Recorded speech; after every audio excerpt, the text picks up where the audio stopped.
Just bought a new charger today. It's going to be the xtar vc4.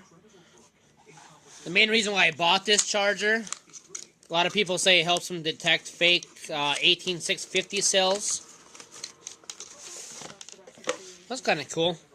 Actually includes a little storage bag with it. I'm going to open it up here quick. Here's the charger.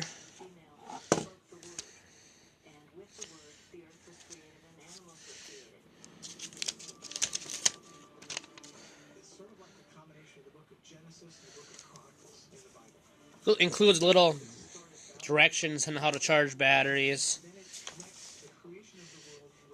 Here's the charger here.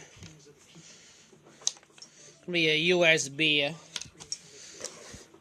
going to have to use one of my chargers that I have around at the house for my cell phones.